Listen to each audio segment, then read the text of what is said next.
Jacques Chirac, Kennedy, Albert II de Monaco, Bill Clinton et encore d'autres célébrités. La journée universelle des droits de l'enfant, les rues piétonnes, 20 000 actions en 70 ans, un siège à l'ONU, participation à l'UNESCO et à l'UNICEF. Mais quel est le lien entre ces personnalités et ces actions? La Jeune Chambre économique, elle existe à travers le monde. Il y en a 5 dans notre région, près de chez vous. Nous avons rencontré la JCE Châlons-Agglo, son président François Breton, Aude Albert, vice-présidente partenariat. Ils ont répondu aux questions de Chambre TV. Alors c'est parti, on y va.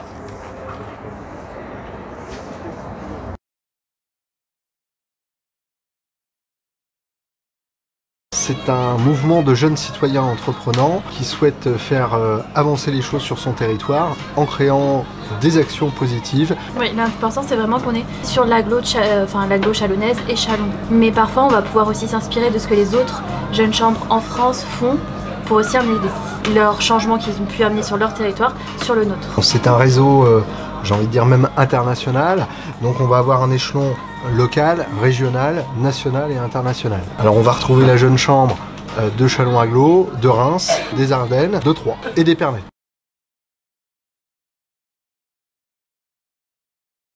On est dans un territoire et on a tous envie que ce territoire il rayonne d'une manière ou d'une autre. Donc le valoriser, c'est quelque chose aussi très valorisant pour soi, d'apporter quelque chose de positif au territoire. Par exemple, les jeunes chambres ont été à l'origine des numéros uniques pour appeler les secours, pour la collecte du verre. Donc c'est quand même un changement qui est très positif sur le long terme. Ce qui est aussi intéressant, c'est de rejoindre un groupe de personnes qu'on n'aurait peut-être pas croisées dans notre vie quotidienne. Et là, on rencontre des personnes qui ont un peu le même état d'esprit que nous, des personnes qui ont envie d'œuvrer pour le territoire, des personnes positives. Donc c'est quelque chose, moi, qui m'a personnellement beaucoup apporté. Quand je suis arrivée dans cette ville, je ne connaissais pas forcément beaucoup de personnes. Et intégrer la Jeune Chambre m'a permis de rencontrer des personnes sympathiques. Donc déjà, rien que ça, c'est plutôt positif. Et aussi, ça m'a permis de travailler sur certaines de mes appréhensions, de mes peurs. Vouloir intégrer la Jeune Chambre, c'est vouloir s'impliquer dans la vie de la cité de manière totalement apolitique, apporter des changements positifs sur le territoire. C'est aussi vouloir être acteur de sa ville. Pas juste dire ça va pas, ça va pas, c'est dire ok ça va pas, mais nous on va essayer de changer les choses à notre échelle.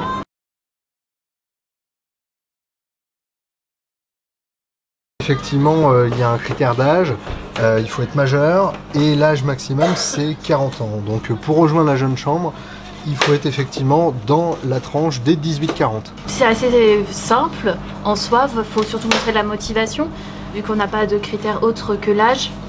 Le principe c'est prendre contact avec la Jeune Chambre la plus proche de chez vous, se rapprocher d'eux, les rencontrer. La personne qui veut intégrer la Jeune Chambre va être amenée à participer aux actions qu'on met en place sur le territoire justement. Et petit à petit on va la responsabiliser, voir ce qu'elle peut nous apporter, ce que nous on peut lui apporter aussi pour son changement personnel. Parce qu'il y a aussi ça dans la Jeune Chambre, c'est apporter des changements positifs sur le territoire, mais aussi nous aider à nous développer personnellement.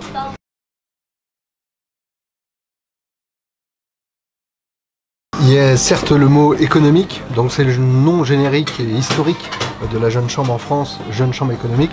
En réalité, moi j'appelle ça plutôt, et c'est comme ça qu'on l'appelle en local, c'est plutôt le mouvement des jeunes citoyens entreprenants. Le mot économique, certes, on peut intervenir sur le développement économique du territoire, mais ce n'est pas le seul axe. Et en aucun cas, on est une association, un business club. Ce n'est pas du tout la vocation de la Jeune Chambre.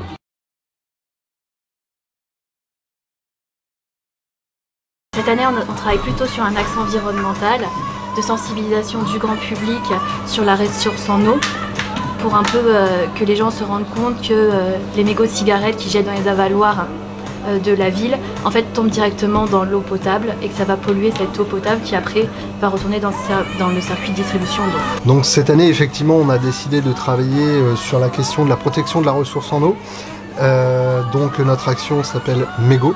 Donc mégot, non pas le mégot, mais une contraction entre meg de mégot, le mégot de cigarette, et l'eau en lien avec la richesse que nous avons à Châlons, c'est-à-dire une eau potable de grande qualité. Et donc l'idée, c'est une opération de sensibilisation du grand public à la protection de la ressource en eau, avec le fait de disposer sur le territoire à des endroits stratégiques en partenariat avec la ville et différents partenaires privés des plaques de sensibilisation pour montrer que jeter ces mégots dans les égouts, c'est quelque chose de très néfaste pour l'environnement et que ça pollue énormément l'eau potable. Le but d'une action Jeunes Chambres, c'est pas de faire ce qu'on pourrait appeler un one-shot.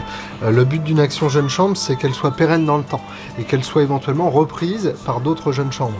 On a cité tout à l'heure effectivement le numéro court qui est aujourd'hui fortement utilisé entre le 18, le 112 et autres numéros courts qu'on peut connaître. Effectivement, à la base, c'est une idée Jeunes Chambres. L'idée d'une idée Jeunes Chambres, c'est qu'elle soit transmise à d'autres acteurs du territoire pour qu'elle puisse être pérennisée dans le temps.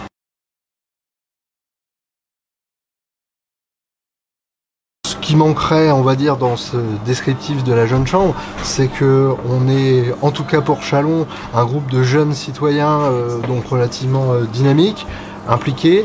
Donc effectivement, quand on travaille sur les actions, on essaye de travailler sérieusement, mais généralement ça se fait en toute convivialité. On n'est pas là pour passer une deuxième journée de boulot, on est là aussi pour prendre du plaisir, grandir, avancer et faire avancer notre territoire.